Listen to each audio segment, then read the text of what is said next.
In the beginning, there was darkness.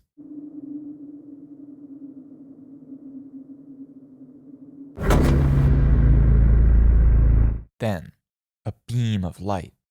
It's like the Big Bang, or God's first act of creation in Genesis.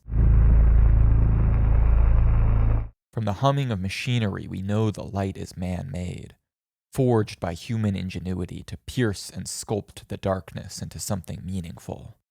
Shape and depth are invented, and language emerges. Inland Empire. To me, David Lynch is the filmmaker of filmmakers, the greatest of all time. I want a pet monkey, a spider monkey, a pet. He had it all: the craft of Kubrick, the compassion of Tarkovsky, and the imagination of Cocteau. You're right in the doorway, you look out, and then you turn and look right into the camera. His death earlier this year was an enormous loss, not just for art, but for mankind. And yet many people seem to have noted his passing like the disappearance of an alien curiosity or mad scientist, instead of the titanic force of humanity that he was. His primary goal was never to shock or disturb, but to express the truth, and for him, the truth was ultimately beautiful.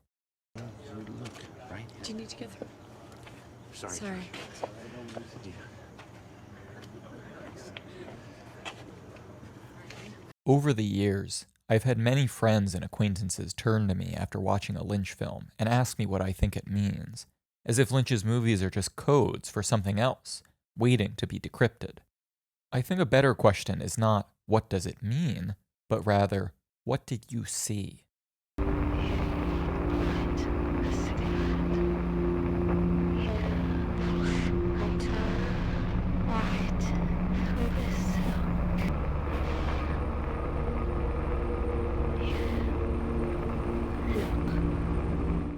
Lynch wants his camera to burn through the gauzy veil of reality and capture what lies hidden from our everyday vision.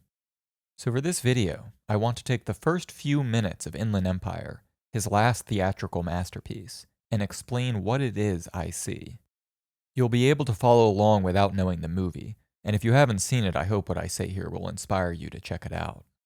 Let's pick up where we left off in the creation story. Inland Empire. It is easy to see why this name, which labels a sweeping region of Southern California abutting Los Angeles County, proved so suggestive to Lynch. In his hands, the phrase comes to denote an empire of the human mind, the vastness of what is within each of us. It's fitting that this proved to be his final feature film.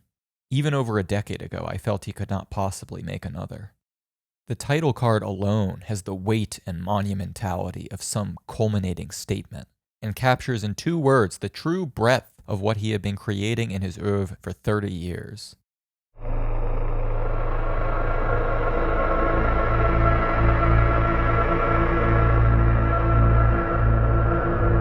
When you watch this movie on a big screen with big speakers in a darkened room, which you'd better do, these opening seconds will make you feel at once that you've been put in touch with something huge and primordial, something frightening and exciting and absorbing.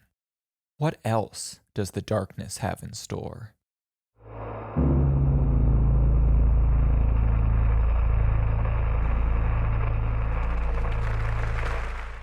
Cinema can harness both light and sound to achieve its ends, and no less a marvel than the man-made light thrown across the dark is the man-made means of capturing sound to give us narrative, which Lynch turns to next. Axon ends. The longest-running radio play in history. Tonight. The name of the show, Axon, evokes the neural circuitry of the human brain, the machine that made the machines, that processes experience and emotion and invents the tools to turn it into freestanding art. This is an old story, an ongoing one. Perhaps it has always been going on. It's the story of humanity. Perhaps this story is hidden somewhere in the cosmic microwave background. Through this spinning disk, we catch glimpses of a space that we seem to have entered, defined and enclosed, a hallway. It could be any hallway, but it is this one, and it means something, even if we can't remember why. The shapes of two people meld with the darkness of the hallway but gradually distinguish themselves. The world is rapidly becoming more complex. We have human bodies but no faces. The faces are blurred, and with them, our sense of their character and individuality. These people could be anyone, one questioning and never getting straight answers, the other ordering her around. In the dialogue between this woman forced into prostitution and her client, we hear language used to seek understanding, something familiar for the mind to grasp onto, and used for violence, to shut down and deny the minds of others. Wiesz, czym zajmują się dziwki? Tak. Pieprzą się. We are abruptly brought into claustrophobic contact with the rhythms of meaningless sex, the biological impulse to create bound up with violence and dehumanization, the frigid inverse of Lynch's imaginative project.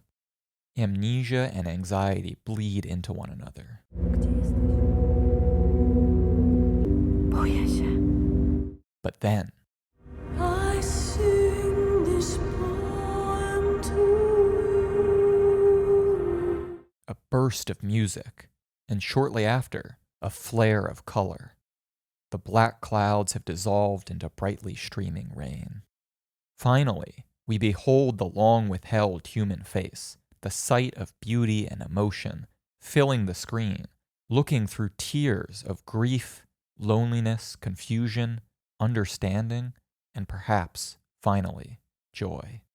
She is watching something on the TV. It's the film we are about to see, are seeing, and are already a part of. Maybe her tears telegraph the journey we are about to undergo. So not an answer to the question, what does it mean? But an answer to the question, what do I see? I say that in the opening of this most Lynchian of films, I see the creation of the world. And for Lynch, the deepest truth about the world, beneath all the disfigurement of ugliness and violence and brute suffering, is its beauty.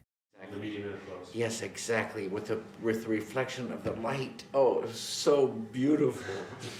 I remember it now, like as if it was yesterday.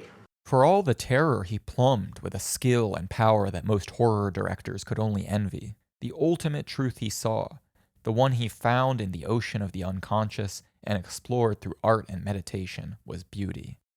David Lynch, resident now and forever in eternity, was able to do what only the greatest artists can do: reconcile and harmonize an overwhelmingly intense consciousness of suffering with an equally intense perception of what a thrilling gift it is to be alive.